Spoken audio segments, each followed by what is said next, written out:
Middle east में बढ़ते तनाव के बीच इजराइल के लिए अमेरिका एक रक्षा कवच के तौर पर काम कर रहा है। पेंटागन की एक रिपोर्ट के मुताबिक अगर यमन ने मिसाइल से इजराइल के इलाकों पर हमला करने का प्रयास किया, यमन के आतंकी संगठनों ने, तो इजराइल उन्हें अमेरिका के साथ मिलकर नाकाम कर देगा। दरअसल इराक में भी जो अमेरिका के सैन्य ठिकाने हैं, अगर वहां पर भी कुछ हालात बिगड़ते हैं तो अमेरिका पूरी तरह से तैयार है, क्योंकि जिस तरह से इजराइल और हमास का युद्ध चल रहा है, इसके बीच अलग अलग फ्रंट खुलने के कारण बताए जा रहे हैं और बहुत बड़ी संभावना है कि ये युद्ध एक बड़ा व्यापक रूप ले ले। कैसे, देखिए इस रिपोर्ट में। इजराइल हमास जंग के बीच दुनिया में तनाव बढ़ रहा है। इसका असर खाड़ी देशों में साफ साफ महसूस किया जा रहा है। अमेरिकी राष्ट्रपति जो बाइडेन के इजराइल यात्रा के चंद घंटे बाद सीरिया और इराक में अमेरिकी सेना के बेस पर हुए अटैक कई सवाल खड़े कर रहे हैं। आशंका जताई जा रही है कि जिस तरह अमेरिका खुलकर इजराइल के समर्थन में खड़ा है, उसके विरोध में ही इराक के आतंकी संगठनों ने अमेरिकी सेना को निशाना बनाया। इराक में अमेरिकी सैन्य कैंप पर ड्रोन से हमला किया गया। सेना ने ड्रोन को मार गिराया, कुछ जवानों को हल्की चोट लगी। सीरिया में भी अमेरिकी सैन्य बेस को ड्रोन के जरिए निशाना बनाया गया। जवान पहले से अलर्ट थे और 2 ड्रोन मार गिराए गए। The top garrison in Syria was targeted by 2 drones. U.S. and coalition forces engaged one drone, destroying it, while the other drone impacted the base, resulting in minor injuries to coalition forces. America के सैनिकों को ऐसे वक्त में निशाना बनाया जा रहा है जबकि अमेरिकी युद्धपोत इजराइल की मदद के लिए समुद्र में तैनात हैं। ऐसे में पेंटागन ने सही वक्त पर सही जवाब देने की चेतावनी जारी कर दी है। While I'm not going to forecast any potential response to these attacks, I will say that we will take all necessary actions to defend U.S. and coalition forces against any threat. Any response, should one occur, will come at a time and a manner of our choosing.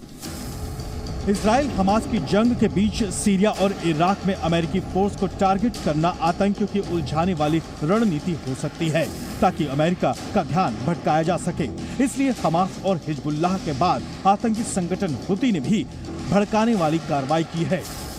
Israel में मौजूद अमेरिकी युद्धपोत ने हुती आतंकियों की ओर से launch की गई क्रूज मिसाइलों और ड्रोन को मार गिराया है। ये मिसाइलें यमन से लॉन्च की गई थी। आशंका यही है कि यह हमला इजराइल को निशाना बनाने के लिए ही था। इस हमले के बाद ये भी साफ है कि इजराइल के सामने लगातार कई मोर्चे खुल रहे हैं और उससे अपनी तैयारी और पुख्ता करने की जरूरत होगी। हमास को मिटाने की कसम खा चुके इजराइल के साथ अमेरिका पहले ही खड़ा है और दूसरे देशों के साथ साथ आतंकी संगठनों से युद्ध से दूर रहने की चेतावनी दे चुका है। But again, as the Secretary has made clear, we have the capability to defend our broader interests in the region and to deter regional escalation and broader expansion of the conflict that began with Hamas's attack on Israeli civilians on October 7th. The crew of the Carney did just that, and across the force we will remain vigilant to any other potential threats.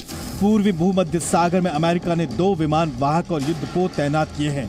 मतलब America पूरी तरह तैयार है और Israel के लिए रक्षा कवच का काम कर रहा है। हमास और इजराइल के युद्ध के बीच अरब वर्ल्ड की बेचैनी और साथ ही इन इलाकों में मौजूद आतंकी संगठन जिस तरह से इजराइल पर हमले का प्लान कर रहे हैं, उससे कहीं ना कहीं इजराइल भी पूरी तरह से चौकन्ना है, क्योंकि इजराइल को यह पता है कि गाजा पट्टी से हमास की तरफ से उसे चुनौती मिल रही है, तो लेबनान में हिजबुल्लाह की तरफ से उसको चुनौती मिल सकती है। इसीलिए इस इलाके में इजराइल अपने भरोसेमंद सहयोगियों को भरोसे में ले रहा है। यही वजह है कि अमेरिका के राष्ट्रपति जो बाइडेन के बयानों से यह साफ हो रहा है कि अगर किसी और ने इजराइल पर हमला किया तो उसे अमेरिका के गुस्से का सामना भी करना पड़ेगा। अमेरिकी राष्ट्रपति जो बाइडेन इजराइल का दौरा कर चुके हैं। हमास के खिलाफ जारी ऑपरेशन को अपना पूरा समर्थन दे चुके हैं। मतलब आतंक के सर्वनाश के लिए अमेरिका पूरी तरह इजराइल को सपोर्ट कर रहा है।